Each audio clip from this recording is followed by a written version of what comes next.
The Carolina Panthers were very active on the waiver wire on Wednesday, claiming 6 new players. What impact will they make in Carolina? I'll tell you right here on Locked On Panthers.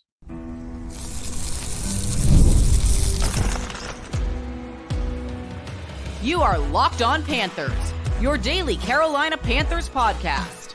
Part of the Locked On Podcast Network, your team every day.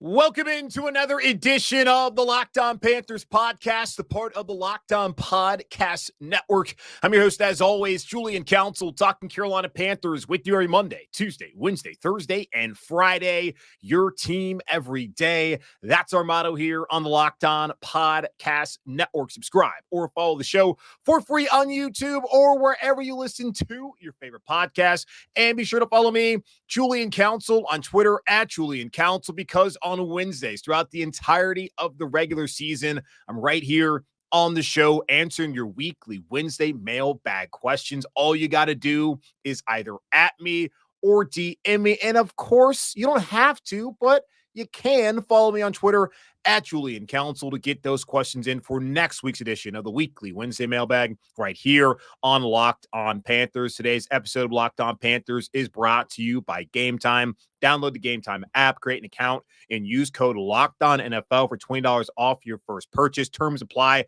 Download Game Time today. What time is it? Game time. Wow. Okay, so we knew the Panthers were going to be active on the waiver wire following Tuesday's cut down to 53 players. I did not know they were going to be this active, as having the top waiver wire priority, thanks to being 2-15 last season. The Panthers could claim whoever and how many players they wanted on Wednesday by noon, and boy, they did it, claiming 6 players off of waivers, twice as many as they were able to claim last year when they took D'Shawn Jamison, they took Claude Charles, and they took Calvin Throckmorton off the waiver wire following the roster cut down in 2023. They have added cornerback Shemar Bartholomew, who was recently with the Jets, cornerback Tariq Castro-Fields from the Commanders, cornerback Keenan Isaac from Tampa Bay. Are you hearing a trend? Cornerback, tackle Jarrett Kingston from San Francisco, linebacker Jon Rhattigan from Seattle, and outside linebacker, this is the one we've been waiting for, right? Jamie Sheriff from Seattle. So 6 players they claimed off of waivers, meaning 6 guys who made a team yesterday were going to get the boot for 6 players who didn't make their other teams originally. And this is got to be the toughest thing if you're a fringe player on a roster. You have the euphoria of making an NFL 53, going through the preseason, going through training camp, and them telling you, yes, you're one of the 53 one on the team. And then a day later, they're coming back and saying, actually, this guy in Seattle who couldn't hack it in Seattle is a better fit for us, and you're no longer on the team. Goodbye. That's got to be a pretty brutal pill to swallow. Saw D'Shawn Jamison, who was one of the cuts, and Ihmir Smith-Marsette both tweet out. Jamison just saying, LOL. ISM saying, really? Happy birthday to me. His birthday is on Thursday, August 29th.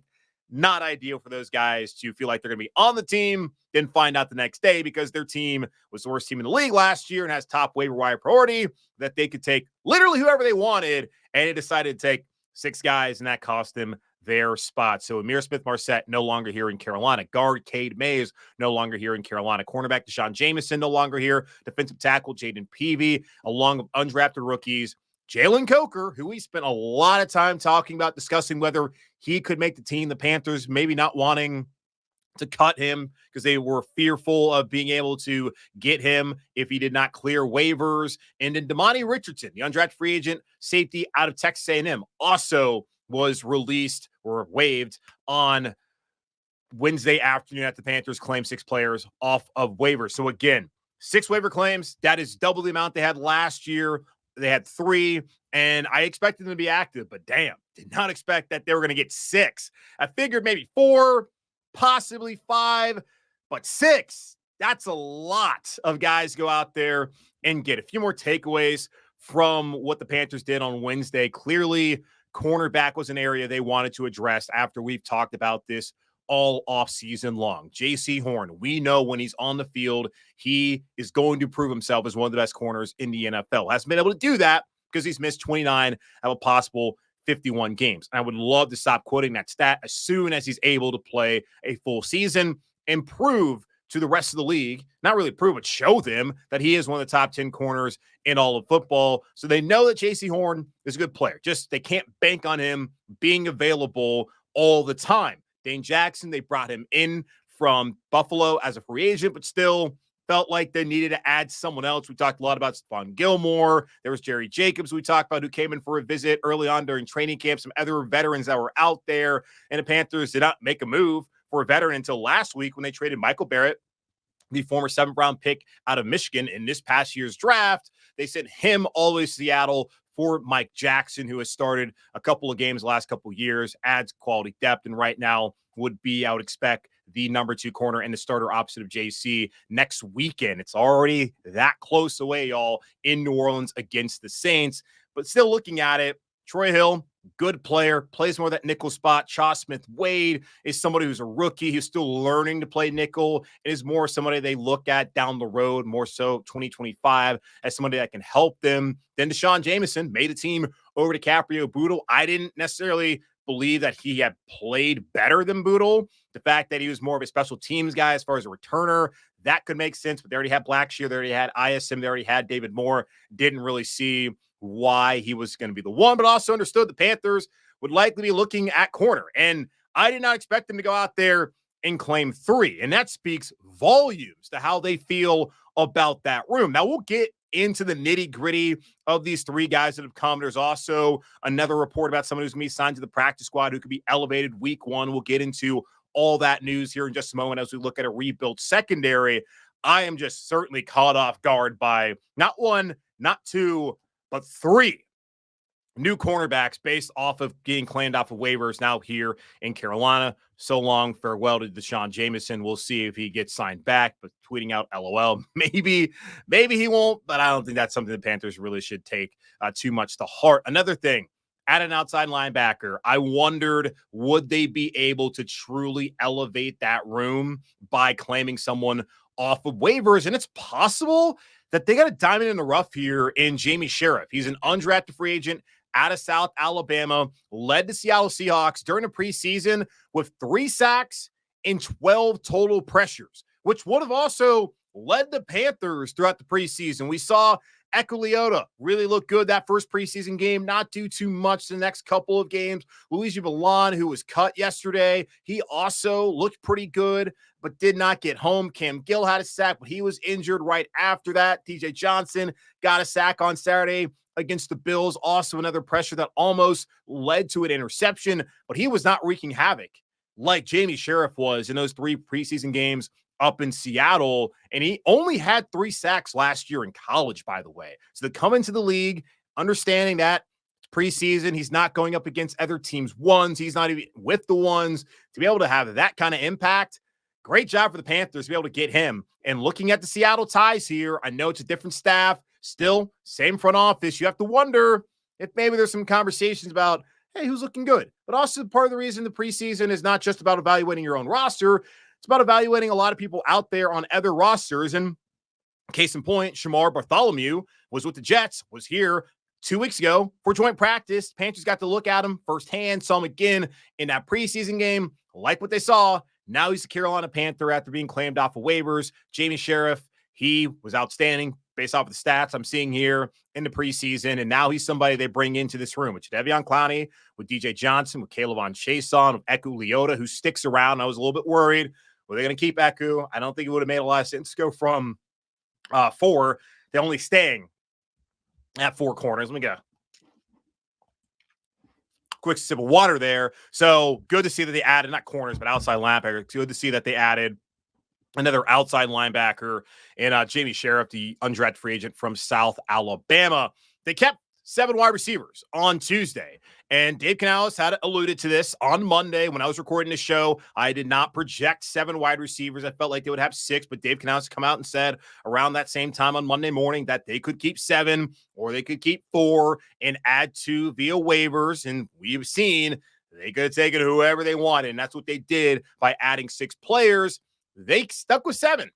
And now they're down to 5. Ihmir Smith-Marsette is no longer here. He was a punt returner last season, had a great punt return for a touchdown against Chicago in that brutal Thursday night loss in Chicago that evening. Had some ups, had some downs, and then got injured this past weekend against Buffalo, got rolled up on, going to the sideline. It was a foot injury, and I had some concern of whether he would be healthy enough to make the 53, knowing that Raheem Blackshear was already here as a kick returner and potential punt returner, knowing that David Moore had some continuity with the staff dating back to his time in Seattle and even last year spending time with Dave Canales and Brad Idzik, the OC, in Tampa Bay. I felt like the staff was going to lean towards him, not ISM. And yesterday, they kept all of them.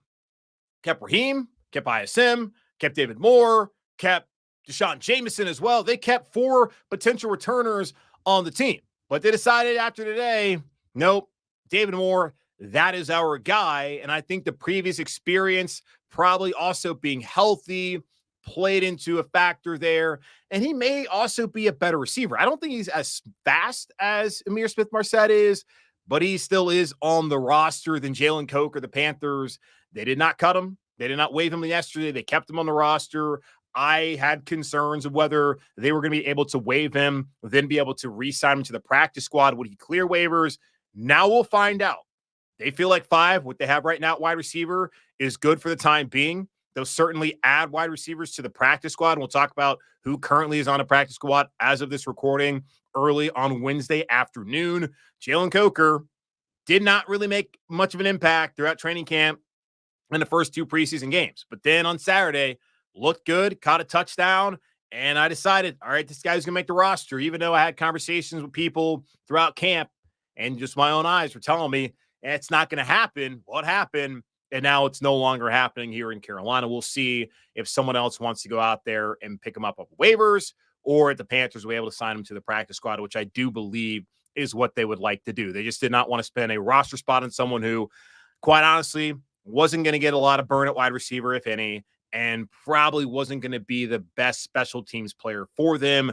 So they added depth elsewhere and let him go. A couple other things that happened. Andrew Raym clearly won the backup center job over the past 2 weeks with Cade Mays injured, and that's tough to see. I think that's part of the reason why Ihmir Smith-Marsette is also no longer here in Carolina. But Cade Mays, he entered camp as the backup center. We thought it was going to be Brady Christensen. Turned out it was Cade Mays with the 2s getting that opportunity. Then he goes down with the AC sprain in his shoulder. Andrew Raym comes in, gets a little bit of run there as a left guard on that joint practice against the Jets. And then he starts last Saturday, holds up pretty well, played center in college at Oklahoma, really good offensive line coach, and Bill Bedenbaugh that's put a lot of good NFL players into the league recently out of OU. Raym makes the team. So apologies to the Raym family. As I was saying months ago, Raym, Rom, don't know how to say it, may not be here. And he is here. Congratulations to him and his family for holding on for now, because it could still change. The Panthers also now only have 6 defensive linemen. They had 7, getting rid of Jayden Peevy. They go from having 5 safeties, a group that we felt like was the deepest on the roster. Potentially 8 of those guys, they could all stay. They weren't all going to stay, but it would make a case for all 8 of them. The safeties now in Carolina, only 4 of them remain. 23 players on offense, 27 on defense, and of course 3 on special teams. Panthers claiming 6 players off of waivers following a roster cut down on Tuesday, and 3 of those 6 are cornerbacks. Let's take a look at the Panthers' rebuilt secondary here in just a moment on Locked On Panthers.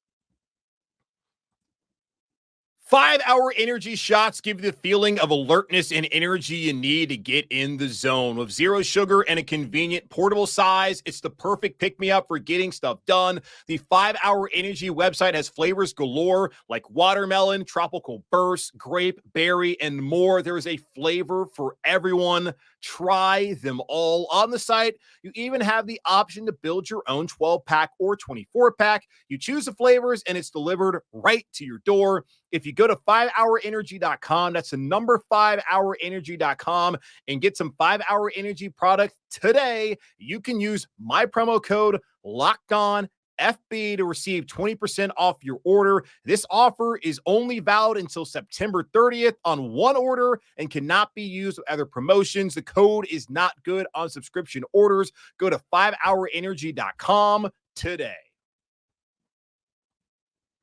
Was looking at Twitter on Wednesday afternoon, following the Panthers claiming 6 players off of waivers, including 3 cornerbacks. Mike Herndon, who covers the Titans there in Nashville, a good buddy of mine from my time there covering Tennessee, he had a nice tweet saying, Panthers, we hate all of our corners, because clearly that must be the case after they decided that they were going to bring in 3 more and send D'Shawn Jamison packing one day less, really, than a day after he was told, you made it, buddy. You're on the roster. Carolina now has a rebuilt cornerback room and overall a rebuilt secondary. So let's take some time right now to look at where the cornerback room and the safety room is heading into Labor Day weekend. Things could still change. We'll see what they decide to do as the practice squad is still coming into focus. Carolina could look to potentially add some free agents who are still out there on the market onto this roster, and they'll have to make a subsequent change after that somewhere else on the roster, maybe in that same position group. But looking at corner right now, yesterday, there were 5. J.C. Horn, Mike Jackson, Troy Hill, Shaw Smith-Wade, and D'Shawn Jamison. Now there are 7. Horn, Jackson, Hill, Smith-Wade, Shemar Bartholomew, who they claimed off of waivers from New York, Tariq Castro-Fields, who they claimed off of waivers from the Commanders, and Keenan Isaac, who they claimed off of waivers from Tampa Bay. 7 corners now here in Carolina, and soon to be, according to Tom Pelissero of the NFL Network, 8. 7 on the active, and another one on the practice squad who's likely going to be elevated week 1 to go face off against his former team. That would be Lonnie Johnson Jr., who, according to Tom Pelissero, is expected to sign with the Panthers practice squad. The plan is to have him on the practice squad initially, then elevate him for week 1. The Panthers can do a couple of elevations every week. You can only do 3 of each player before you have to sign him to the active roster, and that may be what happens here as the Panthers are waiting for Dane Jackson, who's currently on IR for the first 4 weeks at least of the season, waiting for him to get back healthy. We'll see if he's ready to go week 5, where the Panthers stick with Johnson on the active roster potentially, or bring in some other players. This is what they've done so far, as they have 7 on the active roster, and reportedly are going to sign veteran corner Lonnie Johnson Jr., who spent last year in New Orleans, and they plan, according to Pelissero, to play him week 1 on the road against his former team. Now, looking at the guys that they claimed off of waivers, and we'll talk about Johnson as well. Shemar Bartholomew. And this is what I talked about yesterday, y'all, when I was talking about who should they go claim off of waivers. I don't know. And I try to always be honest with you. I told you, go read what Mike K, the Charlotte Observer, has to put out there, friend of the show. I think Mike is terrific at his job. He's going to be way more plugged in on some of the other players across the league and talk to some of his sources than I'm just going to be honest. I have my strengths, I have my weaknesses, and I'm not going to say that projecting who the Panthers are going to claim off of waivers is a strength of mine or a strength of anyone's. But I think it's certainly a strength of Mike's, as he did get the Keenan Isaac one correct out of the 6 guys. At least he projected potentially the Panthers would be interested in. And this, too, is part of the reason why I don't even bother to do it, because I don't know who the hell these guys are. I have never heard of Shemar Bartholomew. I have never heard of Tariq Castro-Fields or Keenan Isaac, but I'm here now learning and telling you who they are. Shemar Bartholomew is an undrafted free agent from Georgia Southern. Gotta go Eagles. Had a 87.0 Pro Football Focus grade during the preseason and a 39.6 passer rating allowed when playing with the Jets. Again, the Panthers saw him 2 weeks ago on Thursday during joint practice, then saw him again on that Saturday evening in that preseason game, and they were impressed. New York apparently was not impressed enough to keep him around. And understand this too, as I brought up, guys made the Panthers team, then are now told they're not good enough to be on the Panthers team, or at least they don't fit for guys who weren't able to make other teams. Every circumstance around the league is different to why a guy may have or may not have been cut. And obviously that plays into a factor here as well. So Shemar Bartholomew looked good in the preseason, according to PFF. The only preseason game I saw him play was against the Jets. And was I focused in on him? Absolutely not. But a good grade and a really solid passer rating, 39.6 allowed. Tariq Castro-Fields, a little bit more experience, formerly a 6th-round pick for the San Francisco 49ers out of Penn State, but has played his entire career the last 2 seasons with the Washington Commanders, played in 10 games with the Commanders, making 1 start. He has only played in a grand total of 27 defensive snaps, 21 last year, 60 year prior. Not a very experienced player at all, but looking at his preseason, also pretty solid, 75.5 PFF grade. Also had a 39.6 passer rating allowed. 2 promising players based off of how they perform in the preseason in New York and Washington, respectively. Finally, Keenan Isaac was an undrafted free agent out of Alabama State in 2023, meaning he would know Joe Gilbert, the offensive line coach, Harold Goodwin, the offensive line, I guess what is it, a run game coordinator and assistant head coach, and of course, Dave Canales, Brad Idzik. Those 4 would know him to a certain extent, as they did not coach on the defensive side of the ball, but they were in the same building as him, would have known him last year as he was on the Buccaneers team. He only made 2 appearances and played only 22 special team snaps, 0 snaps on defense. So listening to those 3, I'm guessing you're not overwhelmed about these additions, and you're probably wondering to yourself, why then get rid of Ihmir Smith-Marsette? Why get rid of D'Shawn Jamison, who played more than these guys did last year, mainly out of necessity? Why get rid of Jalen Coker and even your own promising undrafted free agent safety, Demani Richardson? I don't know, y'all. I really don't know. Like, JC is going to be the starter. Mike Jackson's going to start. Troy Hill's going to be there.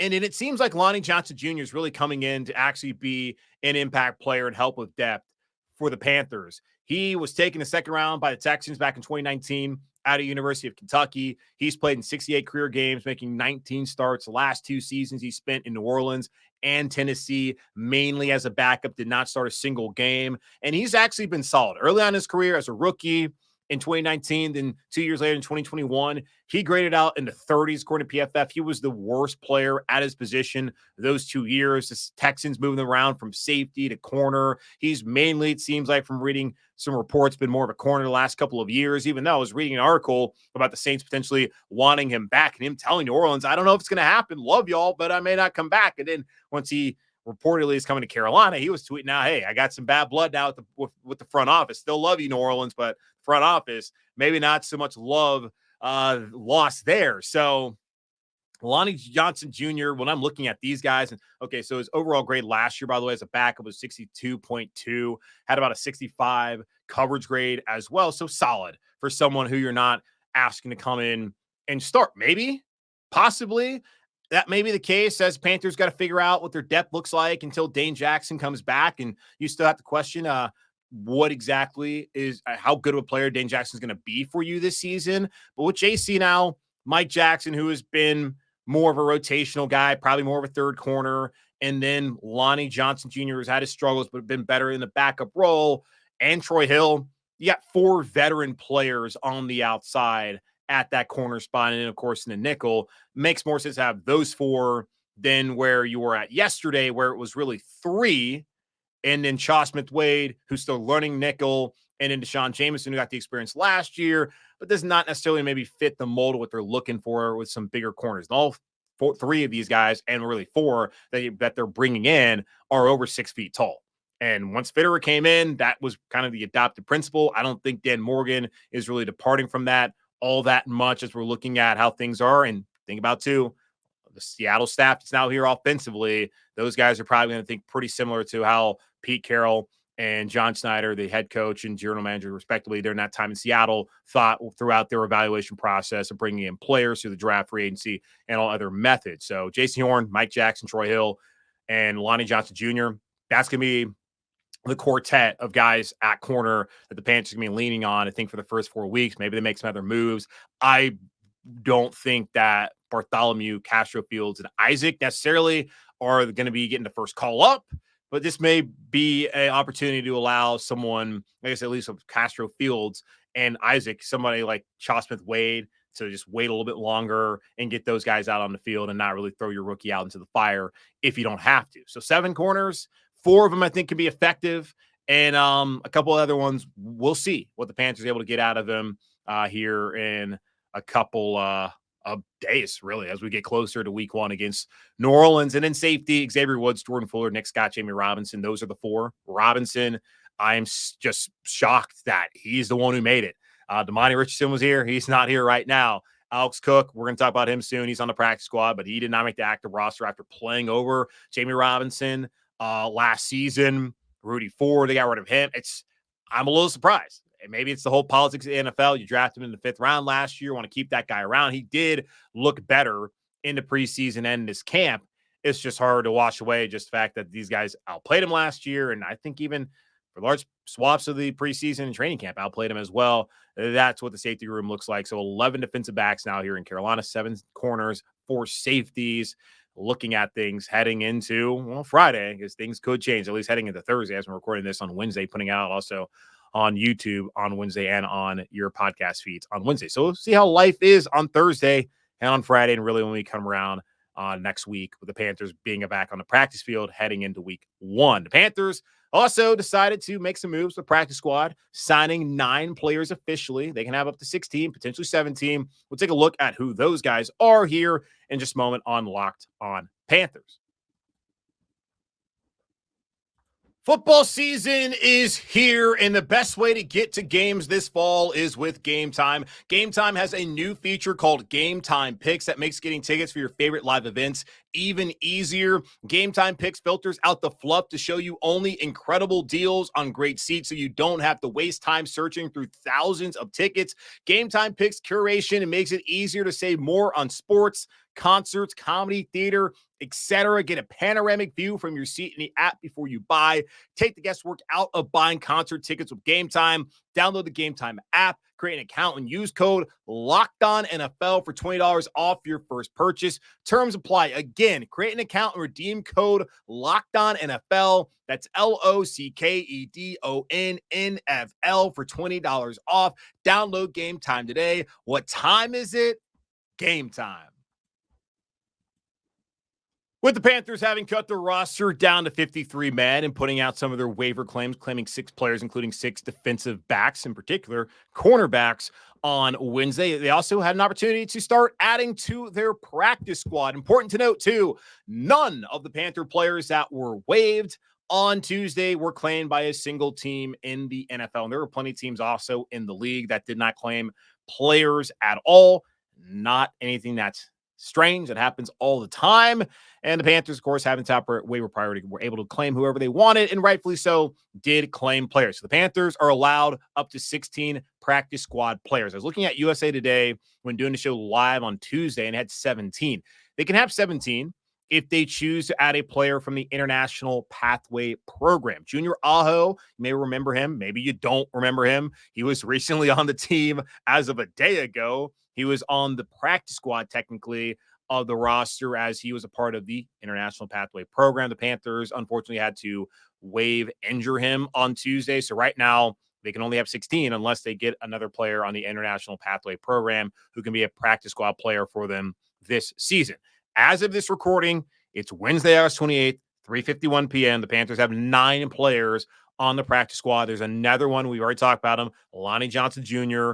is reported by Tom Pelissero to be signed with the Panthers practice squad. He is already himself, Lonnie Johnson Jr., tweeted acknowledging that is the case. There were 9 guys officially on the practice squad, really 10, and then they have 6 more spots. So running back Mike Boone, not a surprise there. There was conversations that we had yesterday about Mike Boone, who I felt like was going to make the roster, having conversations. He was going to make the roster, did not make the roster. The Panthers, I guess, did not want to give him a guaranteed salary as he is a vested veteran. He was released. The Panthers have now signed him back to the team. He is here and can potentially help them at running back until Jonathan Brooks is healthy, whenever that may be. Brooks starting off the season on a non-football injury list, going to have to miss at least the first 4 weeks of the season. They have also brought back Jordan Matthews, who was released also on Tuesday. That was a surprise.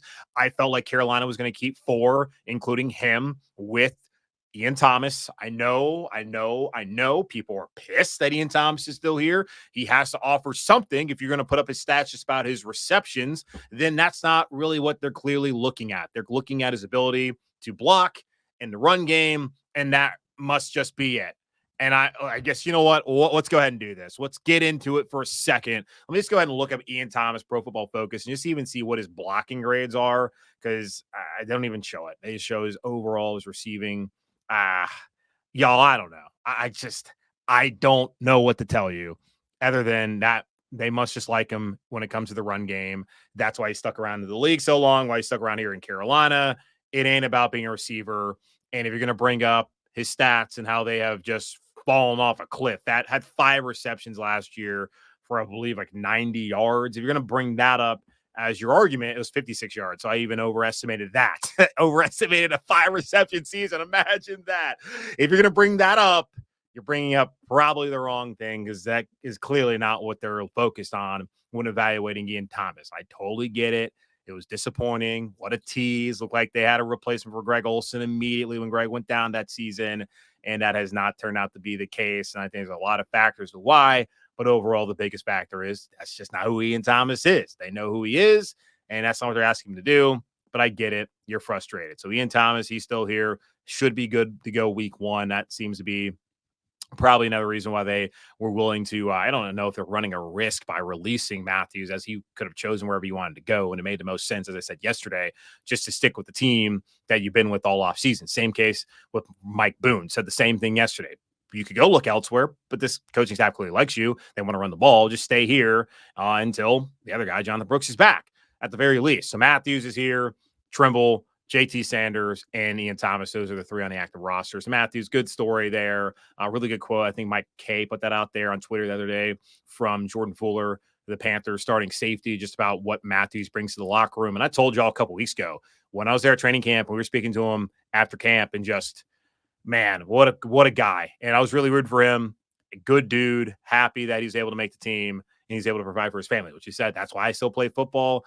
He took on the challenge of transitioning from wide receiver to tight end, and he's not on the active roster, but he is on the practice squad, and I'm guessing he's going to get a couple of standard elevations, and who knows, maybe the Panthers may be pressing having to sign him onto the active roster at some point this season. Mason Brooks, he is also here on the roster after being cut yesterday. He is out of Ole Miss. He's an offensive guard. Kenny Dyson, he is also back after being cut yesterday. He's out of Bryant University in Rhode Island. Walter Polmore, defensive tackle, he was cut. He is out of Mizzou. And then Jack Plummer, we had talked about Jack Plummer plenty. Plenty of people did not like what they saw from Jack Plummer in those first 2 preseason games, and we're calling him Plumber, like he's someone who cleans your toilet. And I guess that's what you guys felt like he was best at doing. He looked pretty good on Saturday against the Bills. I have a TikTok now, by the way, at Julian Council 93. If you want to go follow that, please do. It's basically where, like, the YouTube shorts you've been seeing, I've been doing a lot more of those. They're over on TikTok too, so you can go check that out. Follow me there. But I had somebody I saw respond to me after, because I put the video out last week saying he's not an NFL quarterback, should not take a roster spot up. And someone asked me, have my opinions changed based off of the one performance in a preseason game against Buffalo? And I told him, well, I didn't respond, but no, the answer is no. My opinion did not change. Y'all know that. I did think, though, he was worth keeping around. He's been here all off season. You have seen him improve with your own eyes week over week. And I think it's valuable to have a guy like that still here. And maybe next season, when Andy Dalton's gone, if he is gone, he can be the Panthers' backup. Or it probably makes more sense to go get a veteran backup. But still, Jack Plummer is somebody who, at least with his coaching staff, based on what we've seen with his development, is worth keeping around. TJ Smith, I was surprised by him not making the team yesterday. He's now here after not going and getting claimed off of waivers. Alex Cook, I was also surprised by that. He's still here in Carolina. Think that's a good thing. I do think that at some point in time, he's going to find a way onto the active roster this year. And then Chandler Wooten, he has been here the last couple of years as a special teams ace, did not make it, but he's still here. And the Panthers need any help special teams wise, I'm sure they'll go out there and bring him up. And now having Jon Rhattigan from Seattle, that will also make things a little bit difficult for him in order to get elevated. So those are the 9 officially. Lonnie Johnson Jr., he would be the 10th, just based off of the reports that we have seen. And just looking again over at Twitter on my phone, have not seen any other updates from any of the people locally who are beat reporters here covering the team. So that's where the practice squad stands right now, heading into Wednesday evening. That's going to wrap up this edition of the Locked On Panthers podcast, part of the Locked On Podcast Network, hosted by yours truly, Julian Council. Again, y'all subscribe, follow the show for free on YouTube or wherever you listen to your favorite podcast. And be sure to follow me, Julian Council, on Twitter at Julian Council, where I will be with you again next Wednesday answering your weekly Wednesday mailbag questions. All you got to do is either at me or DM me to get those questions into me right now. In the meantime, I will not be here with you for a show on Friday. Got the holidays coming up. One last chance for me to get away before the craziness of this Carolina Panthers football season. So I gave you the episode on Saturday that counted as Mondays. I've done 3 episodes the last couple of days. Got this for you. I know things will change. We'll get back to it on Monday. I'll be back on Labor Day discussing all the changes that happened in Carolina and previewing week 1 of the NFL season on the road against New Orleans and taking a look at this team holistically as they head into year 1 of Dave Canales and year 2 of Bryce Young. So all that coming up on Monday. But in the meantime, be safe, be happy, be whole. As always, keep pounding. And I'll talk to y'all again on Labor Day Monday. Enjoy your holiday.